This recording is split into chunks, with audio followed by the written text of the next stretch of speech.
तो कैसे हो। आज के लेक्चर में हम डिस्कस करने जा रहे हैं वेक्टर कैलकुलस की बेसिक्स। आज हमारे पास सारा 11 12 का मटेरियल रहेगा। नेक्स्ट वीडियो से हम स्टार्ट करेंगे ग्रेडियंट कर्ल। अगर आपको बेसिक्स आता है तो आप डायरेक्टली नेक्स्ट वीडियो में जा सकते हो, और अगर आप वन शॉट के अंदर इस चीज को देख रहे हो तो आप डायरेक्टली आगे बढ़ सकते हो। टाइम स्टैम्प देख लेना कहाँ से ग्रेडियंट हुआ, कहाँ से ग्रेडियंट वगैरह सब चालू है। तो now let's begin this lecture. अभी हम देखने जा रहे हैं बेसिक्स। बेसिक्स के अंदर आएगा हमारा क्रॉस प्रोडक्ट क्या होता है, डॉट प्रोडक्ट क्या होता है, रेसिप्रोकल क्या होता है, और कैसे निकाला जाएगा उन सबको वो देखा जाएगा।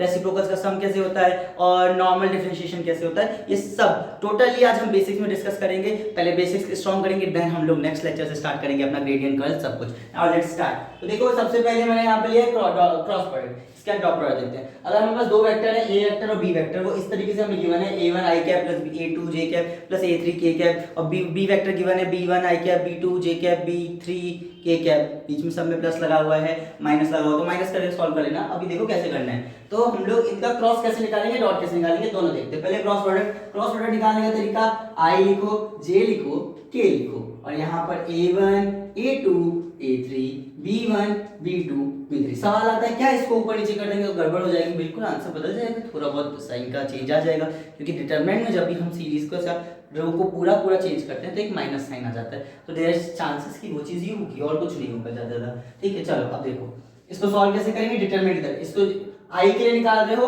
इधर हाथ रखा, बचा ये, इसको सॉल्व करेंगे तो ये कितना आएगा a2 b3 माइनस a3 और ये b2।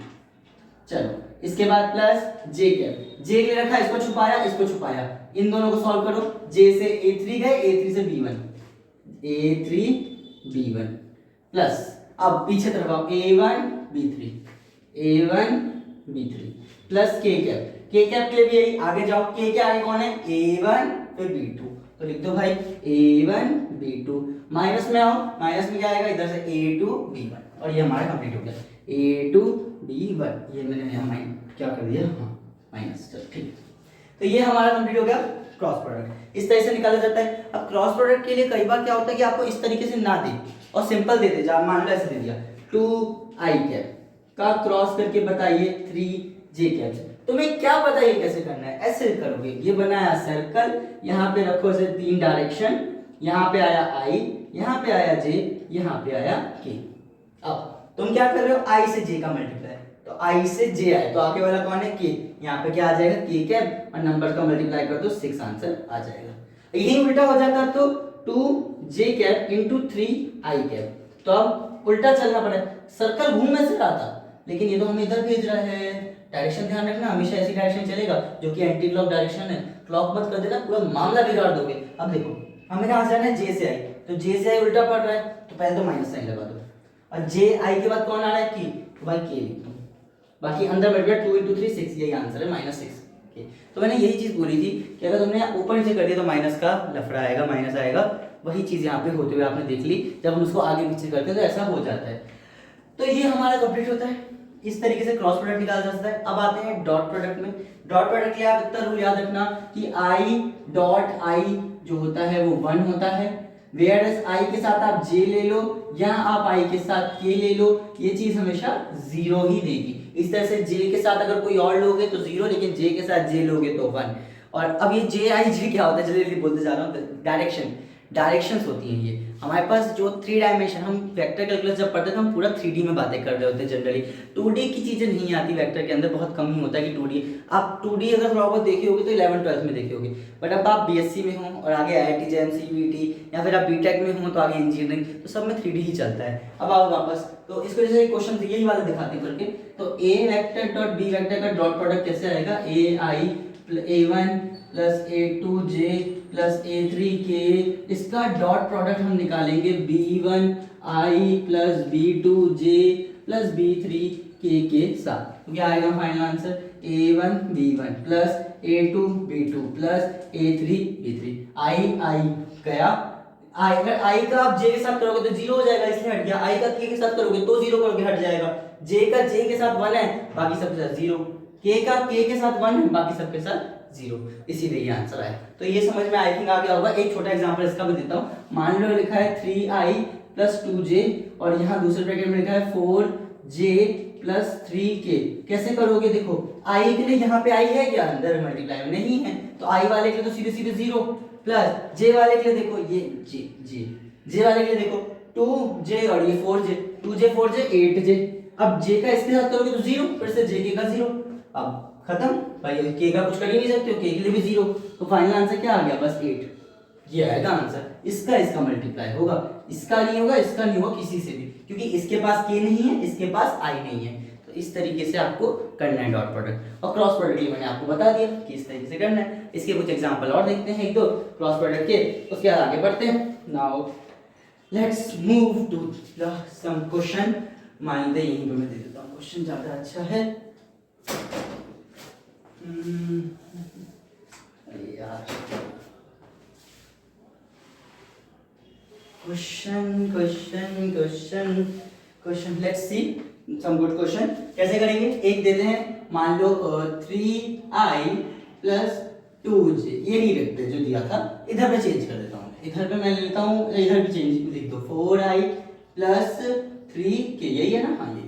चलो कैसे करेंगे? i के नीचे 3 पहले वाले केस लिए, फिर j के नीचे 2, फिर k तो है नहीं तो k के नीचे 0, b वाले में पहले वाले में 0 क्योंकि i के पास कुछ है ही नहीं, j के पास क्या है 4 और k के पास क्या है 3। अब इसको सॉल्व कर लो, सॉल्व करोगे तो कैसे आएगा? i रखा अंदर 2 3 6, ये हो गया 0, प्लस j वाले को रखा 0, इधर से माइनस में 9, प्लस इधर से k वाले में रखा तो k के लिए आएगा 3 4 12, 12 2 0 0 minus 0।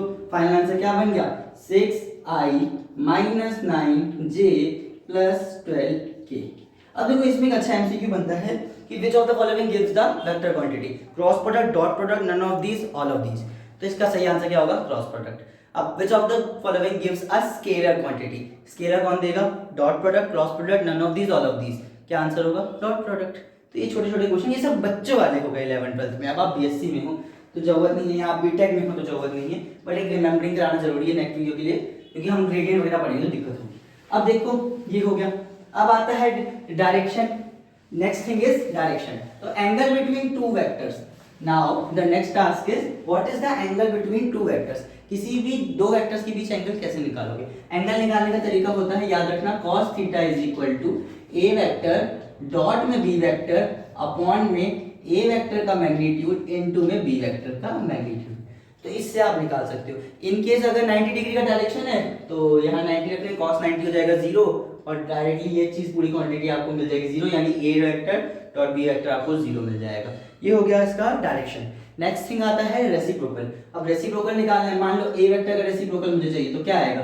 b vector cross c vector upon में a b और c। अब ये जो मैंने बनाया ये क्या है नीचे, इसको थोड़ा सा देख लो। ये जो a b c लिखा है इसका क्या होता है? Triple product. ट्रिपल प्रोडक्ट मतलब a dot b cross c, ठीक है, बस यही है। तो ये आ गया। इस तरह से अगर b वेक्टर निकालोगे तो पहले c आएगा, फिर a आएगा अपॉन में a b c आएगा। c वेक्टर का निकालोगे तो c के बाद क्या आता है? a आता है, तो यहाँ a आएगा, फिर b आएगा और अपॉन में a b c आएगा। तो this is how you will do this, ठीक है। अब आगे हम लोग इसके बाद देखते हैं नेक्स्ट थिंग। मैंने आपको आईजी बता दिया। और अगर कहीं पर मेरे को ये निकालना है, ये ऐसा रेसिप्रोकल्स है ना, रेसिप्रोकल रेसिप्रोकल रेसिप्रोकल। अब कहीं पर अगर आपको ये निकालना पड़ता है A reciprocal plus B reciprocal plus C reciprocal, सब वेक्टर क्वांटिटी सब वेक्टर क्वांटिटी सब वेक्टर क्वांटिटी, तो ये आंसर कितना आएगा? देखो किसी नंबर का उसके आप रेसिप्रोकल करो, जैसे अगर 3 का है इसका आप इसी से रेसिप्रोकल से इनटू करो तो क्या आएगा? 1 आता है ना, तो ये क्या देगा? 1, ये क्या देगा? 1, ये क्या देगा? 1 plus plus plus, final answer क्या आ गया? 3। तो इस तरीके से इस तरह से किसी का भी रेसिप्रोकल हम निकाल सकते हैं।